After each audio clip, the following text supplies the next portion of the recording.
So the next topic that I wanted to discuss is reproducibility. So I've been involved in reproducibility efforts for not quite a decade. The reason I got involved in reproducibility efforts is I wanted to improve incentives for high quality scientific software. I realized, that working with developers, scientists who were working on scientific software, improving the quality of their code, making it better, was not something that was being incentivized in a direct, tangible way. They were instead much more on a very competitive plane for publishing results quickly. Their tenure process didn't involve any kind of recognition for high-quality software. Funding agencies didn't give them marks for high-quality software, right? It wasn't even being asked. And so I got involved in 3 distinct types of initiatives because I wanted scientific software to be higher quality. And one of them is reproducibility. So I want to talk to you about reproducibility. I'll mention the other 2 briefly, but really I want to focus on reproducibility as a specific, has a very symbiotic relationship with higher quality scientific software. Again, I acknowledge my employer, grateful for their support of this work. Okay, so there's a bit of an outline, increasing focus on reproducibility, role of it, better software practices, publication requirements, and trustworthiness at scale, and then a personal productivity commitment that I'm going to ask from you. Okay, so reproducibility is essential, right? Everybody knows this, right? And we heard about this already, early this morning from Catherine, that how important reproducibility is to science. I mean, it is fundamental. If you can't reproduce a result, then it's not a result. And so we all know this, but on the other hand, we have to and do live with risk, and the risk that maybe our result is wrong. So it's not really a question. It's not a binary kind of choice, right? It's a fractional choice, right? If I'm going to go and drive across the desert, I'm going to get in a car to do that. And so there's always a risk that my car might die, right, in the middle of the desert, and I might be stranded. But I'm going to look carefully at what kind of car I get into. Does this car look reliable, right? And so it's that kind of choice. It's how much risk do I accept as I take on an activity or I publish a result. So that's really what we're after. We're trying to reduce risk by activities that will help make sure or avoid it if at all possible. And part of why this is such a big deal right now is that there are reproducibility teams out there who are trying to look at scientific results. This is one from a couple summers ago, an article in the New York Times about the psychology studies that were done and how really poorly reproducible the results were. Now, these are statistical, and so there's always variation, right? But even with that variation taken into account, many of these results were just simply misleading or false. And so it's received a lot of attention. In our field, we have similar things going on. We haven't been under quite the same spotlight as, say, this article has a psychology field. But I think if we had that spotlight shined on us, we may face similar kinds of issues, right? So we're not really a whole lot better, okay? And so there have been a lot of activities in this area. I'll get into a few of them. Before I do that, I want to explain a little bit about productivity and sustainability, what we mean by that, and how that is connected to reproducibility. So what is productivity? It's a fuzzy word for many of us. It certainly was for me, say, a decade ago, when someone said, well, I want to be more productive. What does that mean? Okay, so I mean, simply put, it is output per unit input. That's the simplest definition, universal across all fields. We talk about productivity in economics. And so it is a good definition. And in fact, that's always what we're looking at when we're trying to improve productivity, is how to improve our output for a given input, or reduce the input and getting a better or same kind of output. And so, we're always looking at these kinds of trade-offs. The kind of reasoning I like best is I don't like comprehensive productivity models where you try to look at all the possible inputs, costs, all the possible outputs from an activity, and then sum them up and do the ratio. I think for our field, that's a fine research problem, but it's not a practical issue, a practical approach. Instead, I like to use what I call the optometrist approach to productivity improvement, where you have a certain way that your project is going, how you do your work, and you're looking at maybe changing one aspect of it, and you ask yourself, is this better or is this better? Right? Just like when you go into the eye doctor and they flip the lens and they ask you which way is better. And having a very localized, focused look at one aspect of your project and trying to see if you can improve your productivity by improving that aspect, to me, is most fruitful. It also fits really well in with an incremental model that we tend to use for development, sprints and cycles, and it also helps us not invest too much in productivity improvement when we're trying to get science results done. And so I like that definition. And so what we want to learn for today is how to improve developer productivity and software sustainability using tools, practices, and processes. We've done that somewhat already, but it's tied to reproducibility. And so I wanted to show you that connection between how reproducibility and more productive, more sustainable software go hand in hand. If you want reproducibility, you have to be productive, and you have to produce products that are sustainable. Okay, so I want to give you a scenario. Okay, this is the concept of better, faster, cheaper, pick 2 of the 3. Okay, here's your scenario today. You are behind in developing a sophisticated new model in your software that you want to use for the results in an upcoming paper. Which of these could be reasonable choices? Could it be reasonable to develop a simpler model? Raise your hand if you think yes. No? Okay. All right. Are we still all asleep? Okay. So I think that's reasonable, right? You could develop, assuming it's still an interesting result, you could develop a simpler model. Presumably you could get that done before the deadline, right? And so that's a possibility. How about setting other work aside and spend more time on development? Yes? Sure. Yeah, I think so, right? Right? That means that you give this priority. What about asking for an extension on the deadline? Sure. Right. Yes. Okay. You like that one the most, huh? All right. All right. So those are all 3 real possibilities that I think have integrity. Okay. What about the next one? Develop the sophisticated model, but don't test its correctness. Who thinks that's a good idea? It's a risky idea, right? You've increased your risk now. Okay. So maybe it's acceptable. Maybe you have such rigorous processes in place already that you really can do something that bold and not face heavy risk. But generally, it's a bad idea. But we all know from our anecdotal stories that it's actually something that happens pretty often, right? How about develop the sophisticated model, but don't document it or check it in? That happens way too much, right? Wasted, lost work, right? Okay, so what I'm trying to show you here is that the kind of trade-off scenario of better, faster, cheaper, pick 2 of the 3, which is very common in the work that we do. Okay, so I want to propose to you a different approach that takes a little more time. So now here's the scenario 6 months later.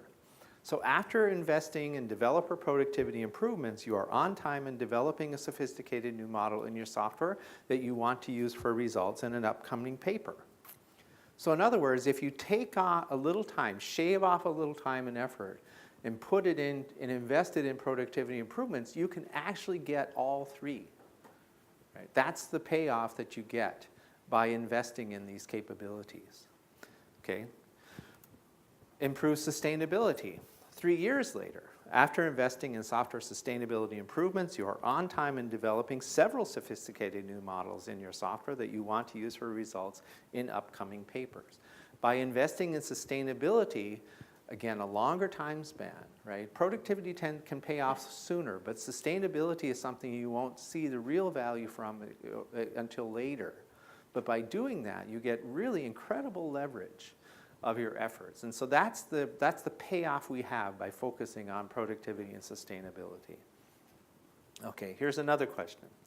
Which of these enhance reproducibility? Code written by a first-year untrained grad student. Up or down? Probably down, right? I mean, unless they're a gifted person, right? Some people just have the sense and they can do it well. But generally speaking, that's probably not the best thing to do. How about tuning for high performance? What do you think?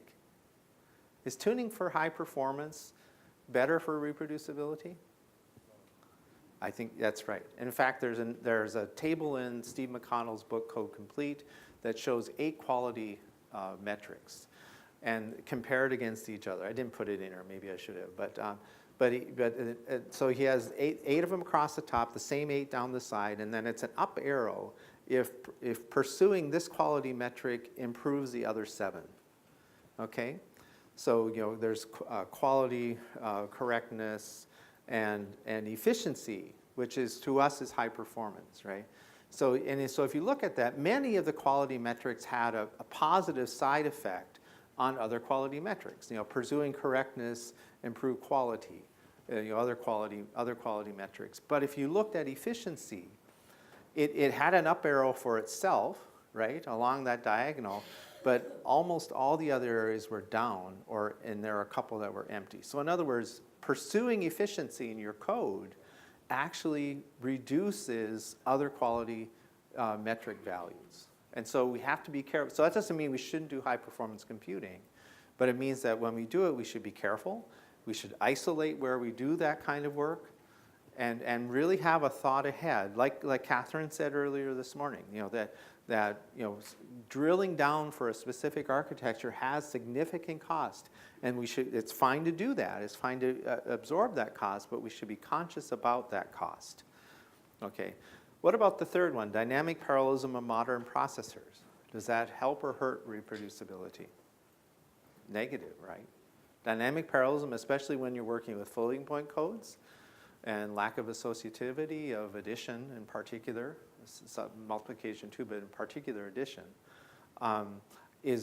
tends to be bad because you don't get the same bitwise answer every single time. You can even pick different logic paths if you're basing logic decisions on floating point values. So this is a very challenging area for us who are working in parallel computing. Better software testing, yes, right? Improves reproducibility. Source code inversion and managing, yes. Investing in developer productivity and investing in software sustainability. So these are the things that can really impact reproducibility positively or negative. Okay, so here's a diagram that's trying to show how these things work with each other. So if I want to improve software productivity and sustainability, I should invest in elevating expectations for reproducibility, software quality requirements, and employer recognition. If I can increase expectations for these 3 things on the left, they increase the demand for things on the right. And the reason they increase demand for things on the right is that productivity and sustainability investments enable the 3 things on the left. So I've many times heard, I would love to do a better job, but I need to get this paper submitted, complete a project task, do something my employer values more. And so if that's the status quo, we have to change the incentive system that gets people to be incentivized by improving productivity and sustainability.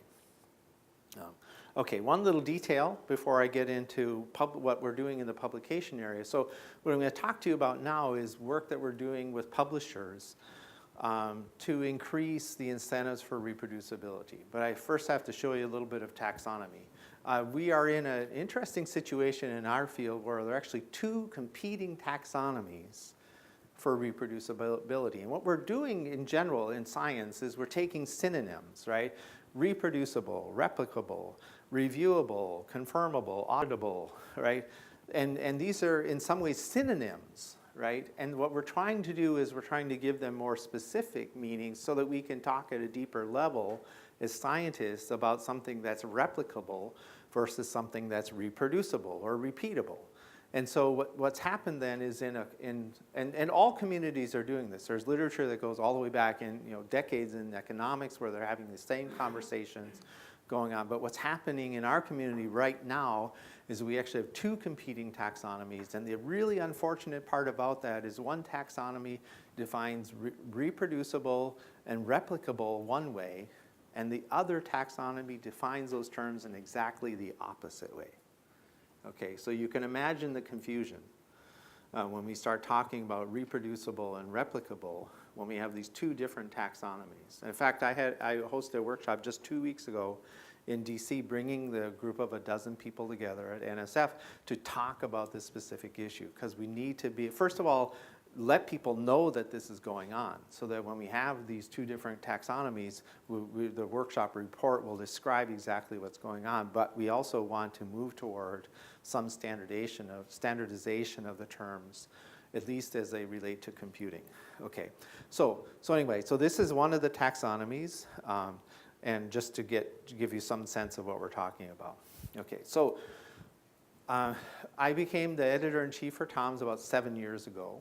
And the initiative I wanted to introduce as part of my tenure there, and I just retired, you can do 2-3-year terms, is I wanted to introduce reproducibility in a more elevated, explicit way in the review process. And I'm involved in other journals as well, but Toms is one that was really ready for this, because it's about mathematical software, so it's about software that the authors tend to have other people use.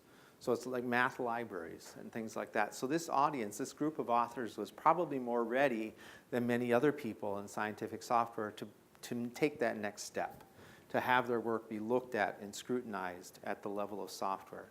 And so what we did was we didn't disturb the original review process, the peer review process. It's always true in any journal, which is this an important piece of work? Does it add to the global knowledge base? And should it be published? Instead, what we did is we introduced an orthogonal review process that simply looks at the results published in a table, any table in that paper. And we assign a special reviewer whose only job is to look at and try to replicate the results. That's all they do, okay? And so we then assigned that reviewer to do that job. We make an open review process because we're trying to learn the dynamics of it. We wanted a white box approach to it so we could see the dynamics and learn from it as we went along. And so that's what this ACM Toms Replicated Computational Results initiative is all about. It's now been standardized within ACM Toms. It's been adopted by a few other ACM journals and is elevated now to an ACM-wide initiative, where we're trying to promote these ideas. So what happens is that the reviewer, who's an expert in the field, looks at the results along with the author. The other thing, this gets to some of the questions we were talking about, is how do people get rewarded for the knowledge that they have? When I go look for reviewers for this replicated computational results, I don't look from my author pool necessarily. They are experts in their own mathematical software, but they're not necessarily experts in the use of everyone else's. So I go to people in the leadership computing facilities who have to use all of these mathematical software tools. They are actually connoisseurs in mathematical software, and so they know the broad collection of all the possible, say, sparse direct solver packages. And so that knowledge base really gives them an informed view that allows them to better assess the quality of the results that are published in a paper. So what I'm doing by bringing in this replicated computational results review process is I'm engaging a dark portion of our research community into this process. It's a really beautiful thing, I think, in that it provides visibility and leverages the value that those people in our community bring to the scientific process. So I think there's something really healthy about elevating reproducibility as a concept and a requirement, something consequential to our efforts. So to further incentivize people to be involved in this review process, they actually get a publication out of this in Toms. Their report, what they did to replicate the results, is a paper in Toms, published alongside the author's paper. And so that serves the purpose of providing great incentive. It also shows the community what went into the replication effort. It also provides, now if a student comes along and they want to pick up the paper that was reviewed, the original paper, here's a cookbook for how to replicate the results in that paper. So it's an artifact that has high value for anybody else who wants to build on top of that work. So anyway, we're very pleased in general with this particular approach, and we see it going forward quite a bit. And we've expanded it to other areas as well. So and then I'm going to mention the second approach we outlined in the RCR initiative for Toms, which was review of computational results artifact. I'm going to mention that because we're just this year with supercomputing, we have established this process. And so and that I think went quite well as well. Okay, so what happens when you start asking authors, setting expectations that their results be replicable, right, reproducible in some way? Well, you get this kind of note from the author. Okay, to make this easier, we have preserved the exact copy of the code used for the results. That's exactly the kind of behavior we want to incentivize. So now all of a sudden, because we are reviewing the results in their paper, they have invested in the source management in a way that they haven't done before, right? We're really expecting more from them in terms of their software processes. So you can see this very important relationship between higher expectations for reproducibility and better software engineering practices. That's how we get progress made in this area. You are mostly just starting out in your career, so I want to predict for you what your future might look like in this area, okay? All right, you're going to live in a very different world than I was when I was a junior member of this community. Okay, reproducibility requirements are becoming much more common.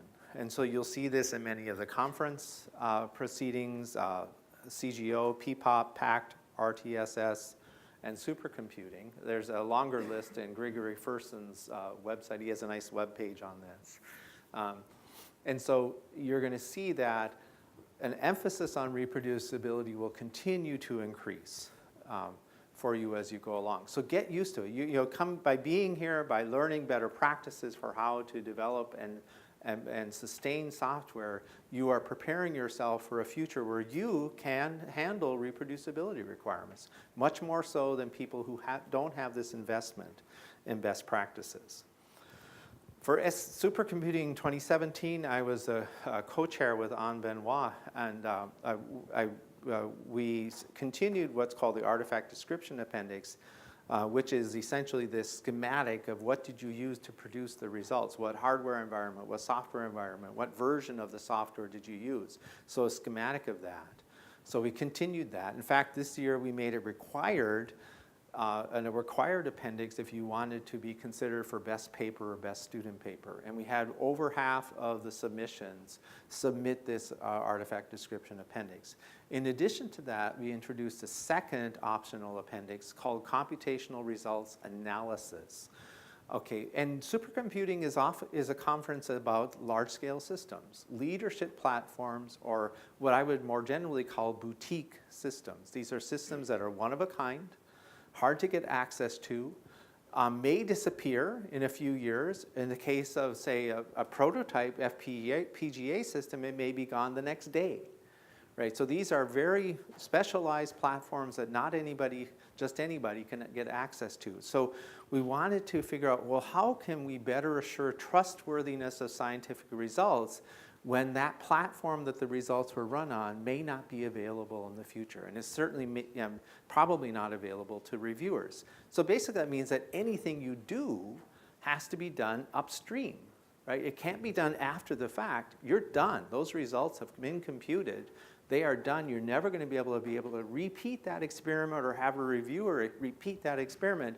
So everything that you do has to be upfront, upstream from that, or peri-execution time, around the time of execution, right? And that's what we wanted to focus on with this computational results analysis appendix, was try to elicit responses from authors so that they would describe what do they do, extra things that they do beyond just computing the results to better assure that those results are the right results, to improve the trustworthiness.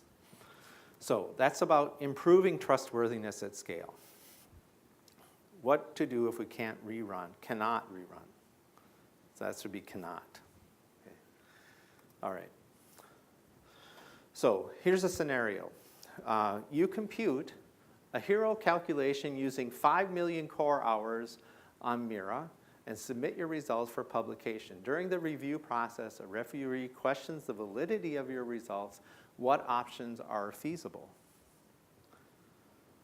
Is it feasible that they rerun it on their laptop? Probably not, right? 5 million core hours mean you were probably using quite a few cores, right? Probably not all 700K or whatever, 700 plus K of them, but quite a few of them. And so a laptop would not be feasible. Can the reviewer rerun your code on Mira? Probably not. Again, you probably submitted that to a big queue. They probably don't have privileges. That's not possible. You rerun it on Mira. Well, yeah, maybe, but maybe not, right? Maybe the software stack has changed. Maybe you won't even get the same results yourself, identical, right? So even that can be problematic. So there really are only two choices, right? And they're terrible choices, right? Your results are rejected or results are accepted, but with some risk. And so we want to avoid this kind of situation. So that's the kind of thing I'm going after with this computational results analysis, and why I want to convey this to you as junior members of the community who are actually writing the code that we will use to do these kinds of computations right now. And I want to convey to you the importance and then maybe try to elicit from you some thoughts about how it could be done. And so the next thing I want to show you is how I've done this in one small code that I work on called the HPCG benchmark. And so you may know the top 500 computers are ranked based on how fast they run what's called the LinPack benchmark, dense LU factorization and solve, but it's really the factorization that counts.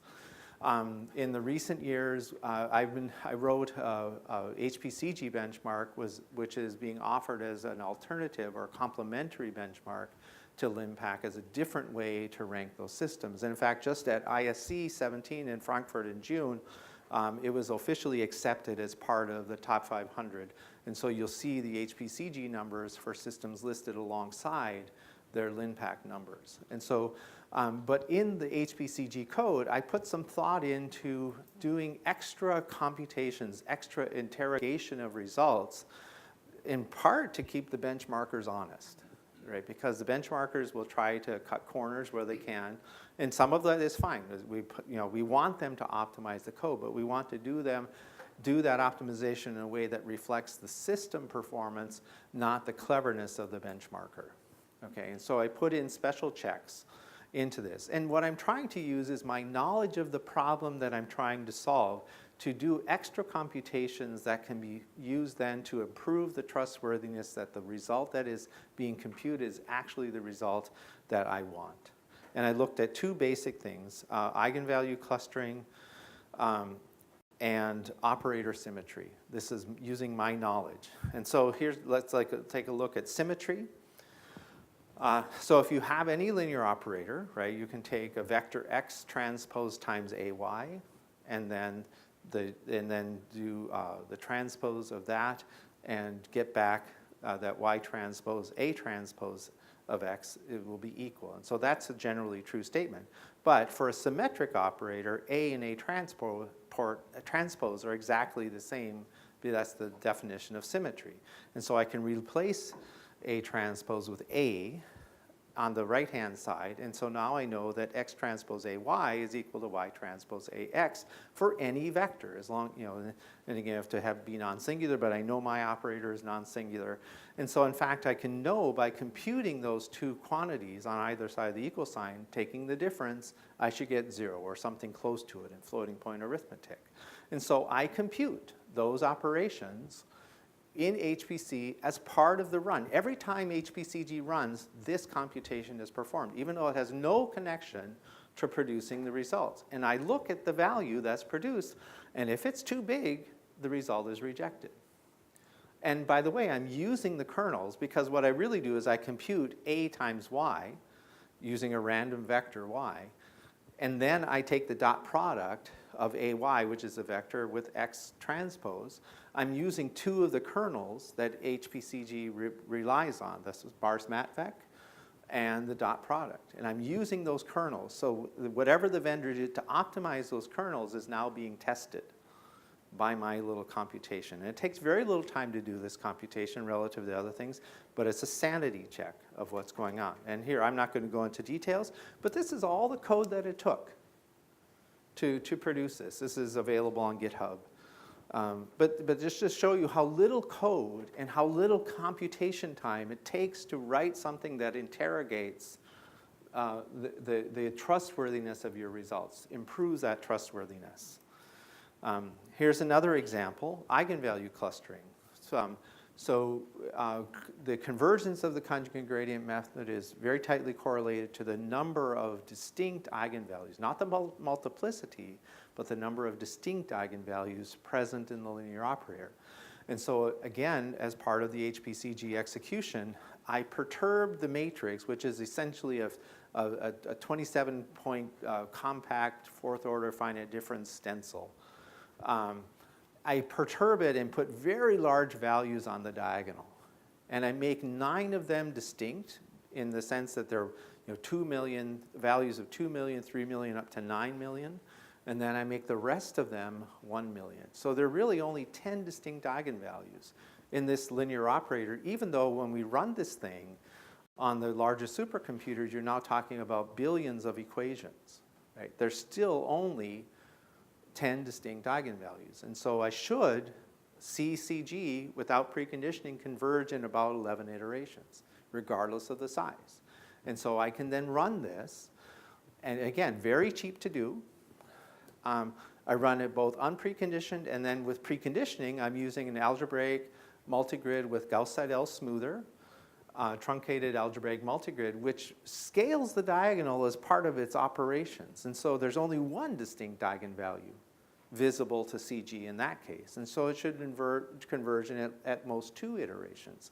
And so by using my knowledge of spectral theory of linear operators, I can do, again, a very simple check and test the convergence behavior of CG in this kind of situation. And again, here's the code, very simple code in order to make this happen. But and takes very little time to run it.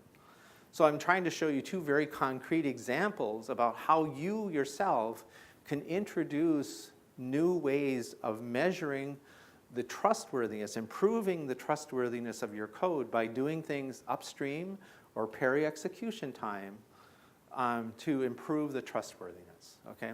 And so in my other work in this area with things that, synthetic operators, so what I essentially did was, in the case of the spectrum, is I created a synthetic operator where I knew what to expect from the result.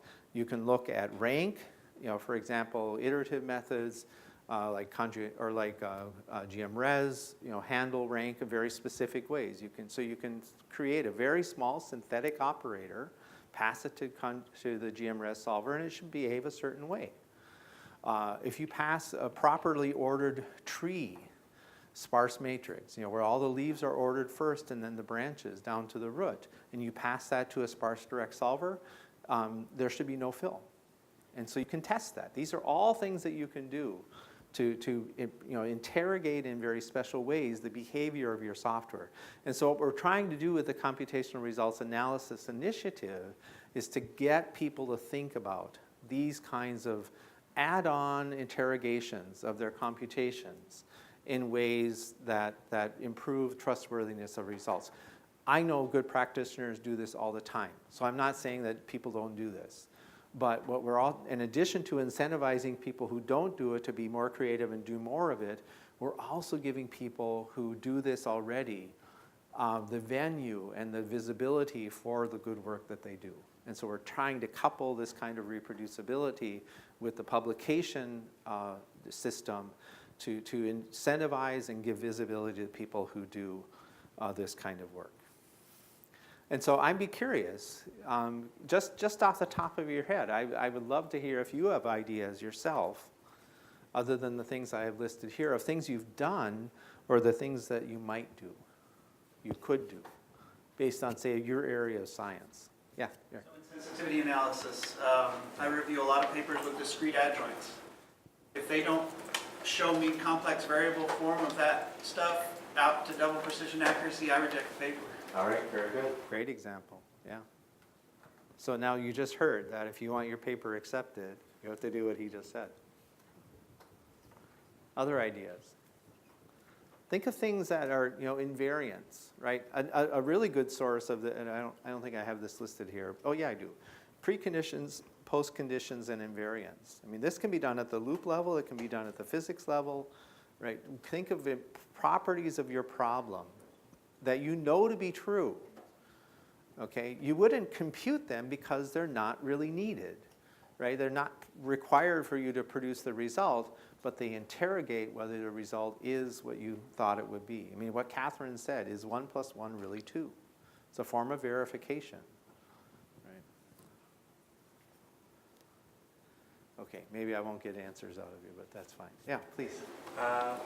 I guess I work with a lot of iterative solvers, Yeah. and depending on number of the MPI tasks or GPUs you're using, they might converge in different number. The same problem might converge in different number of iterations. Yeah. So what I had to do in my test suite, kind of add the tolerance for objective function, also number of iterations.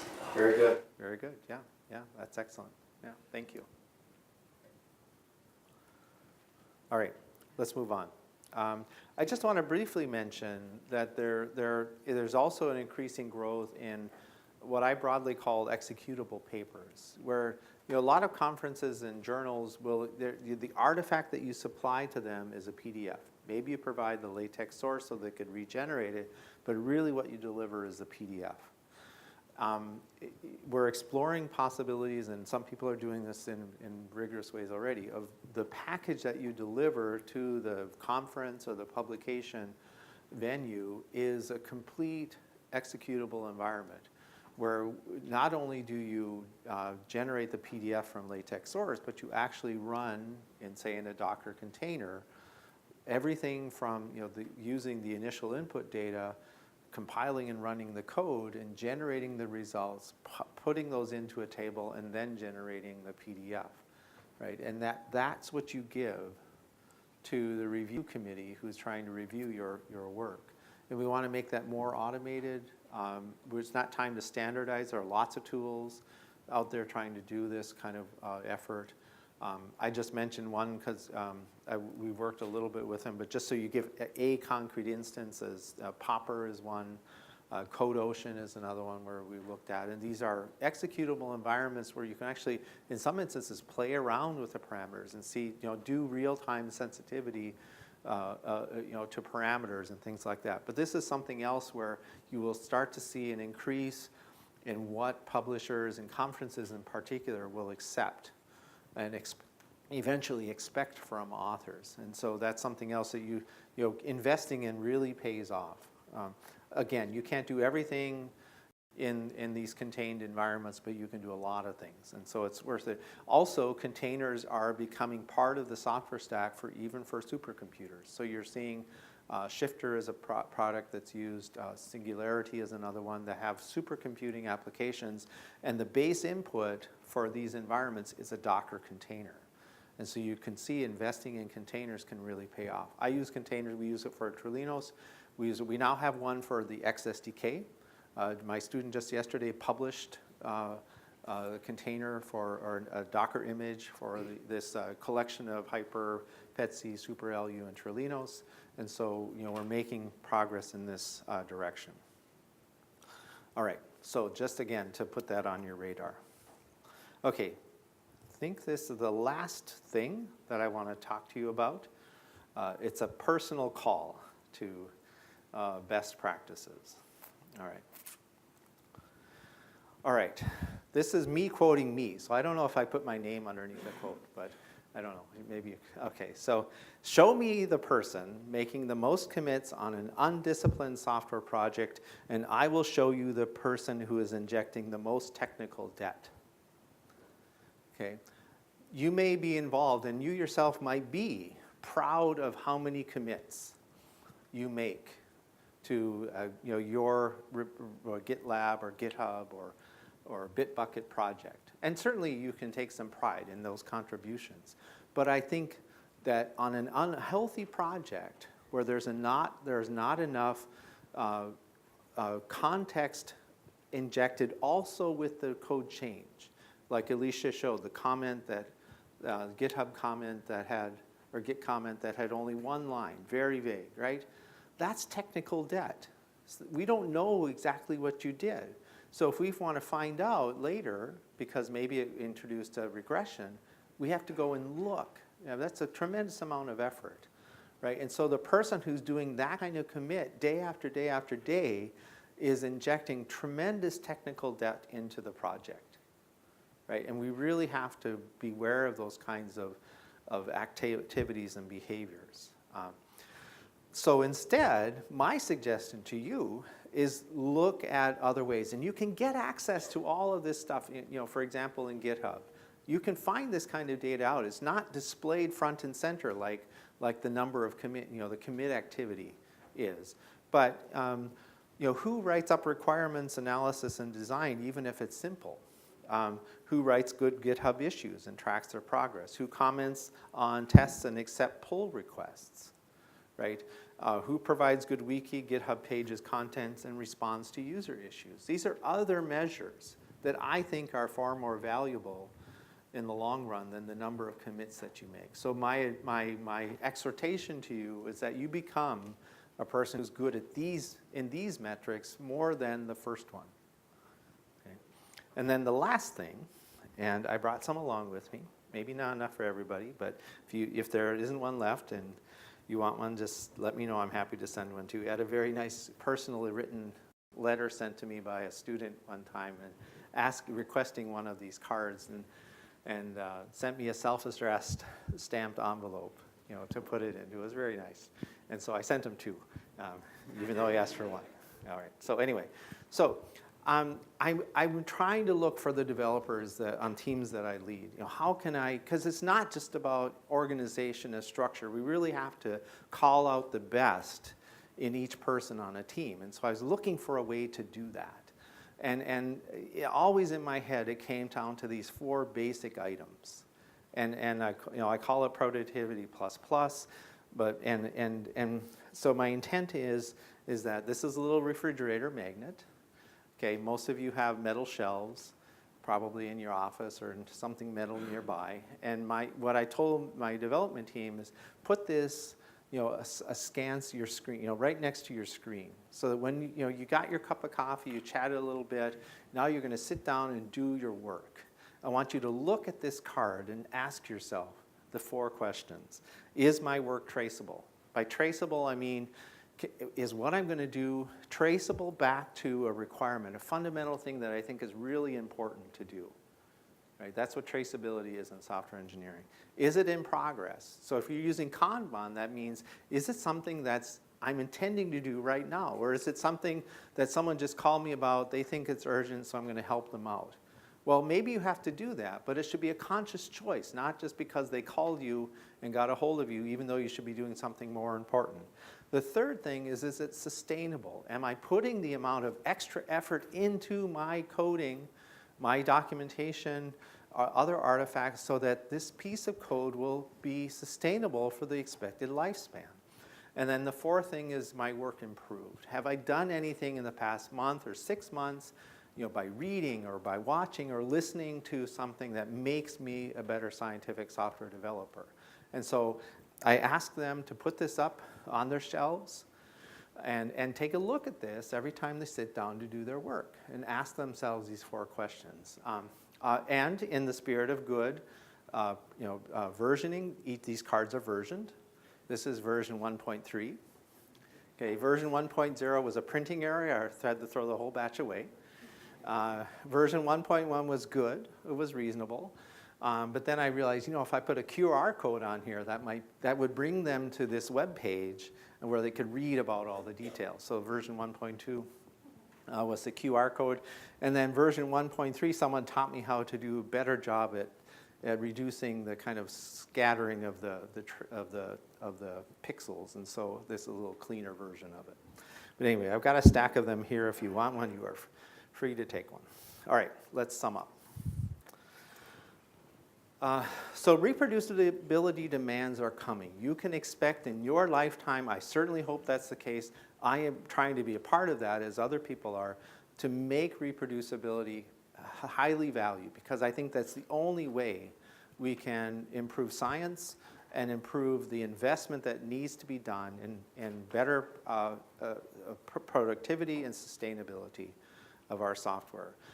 Our field, high-performance computing, you may not always be in it for the rest of your career, but to the extent that you are, it is particularly challenging because of hardware variation, code optimization, and now dynamic parallelism. So we are particularly challenged in this area, in addition to the use of floating point arithmetic. And that better software practices improves your chance for reproducibility. If you have good quality practices, low cost, effective techniques for redoing your results or better assuring their trustworthiness, that will help you in all parts of your work. And there are lots of tools that are emerging to help enable reproducibility. And then I mentioned just a couple of other resources that you can look at. And there's a bunch of other stuff, but these are things that I worked on that, in case you want to hear, understand more of what is behind what I'm saying. So I'll stop and take any questions or comments, and I know we stand between you and lunch, so we'll be efficient about it. Yes, please. Have you given any thought to how you handle aspect of export control software? So the question is about how to do this with export-controlled software. So, yeah, well, all of the tools that I mentioned, or some variation of them, are available on institutional platforms. So, for example, you can purchase Atlassian products and put them on a system that is behind a fence. And so you can do the same practices, everything I'm talking about, but it does become harder, a lot harder. Maybe ask more specifically. I guess on the reproducibility, like having someone from the outside verifying. Yeah, you have some kind of review and release process, review and approval process that you would have to go through with that. So, if your employer doesn't allow you to do anything like that, then most of this is moot. But I think this can integrate into a review and release process. And even if it doesn't, you can still apply this internally. You can still have your peers. I know that I know of some institutions where the internal review process for results includes having someone on your team or another team look at your results to make sure that they're valid or verified. I don't know, maybe not a satisfying answer. It's a difficult situation when you're in an export-controlled environment. Other questions, comments? Yo, yeah. So the reproducibility approach for what you suggested for that Toms, or what you implemented in that journal, how do you see that transferred to other fields, even if it's not about a Heroux simulation, but like smaller simulations? Because if there is a lot of analysis involved, I would expect that it's a lot of work to reproduce the results with a fresh stack and not just take what is there and never really know whether what they did is correct from first place. Yeah. So your question was about what about the cost associated with this kind of activity, both and the difficulty in making it happen. Both computational and people costs. Right. Both computational and people costs. There's no doubt that these kinds of activities are expensive, both in terms of resources to do the computing and in terms of people who actually have to do the work. And so initially, and maybe forever, we have to be selective about what results we care about most to apply these additional resources to. But then remember that there's another significant cost. Catherine brought up a few of them, right? bad software leads to catastrophic results in some instances. And so you need to apply a lot of rigor where rigor is due. I think there's also a tremendous cost we pay right now in our scientific literature. In my area, when I read a paper and I see a result in a paper, if it's in a journal that doesn't have a good tradition for interrogating results, I can't really trust that result, the result in that table.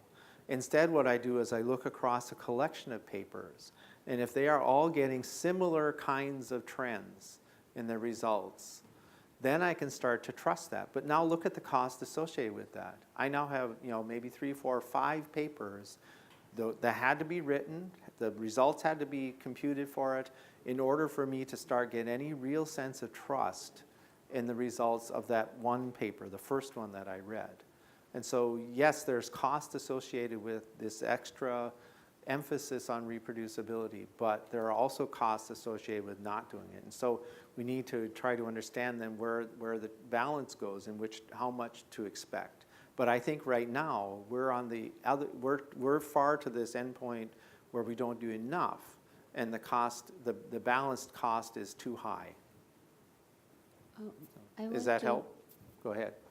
I want to make a comment regarding this question also. It is that no other field in science thinks about being able to verify results reported anywhere as an additional cost. So in that sense, our perspective is wrong to start out with that that's an additional cost. No. It is that we are shortchanging the process and thereby making it less believable.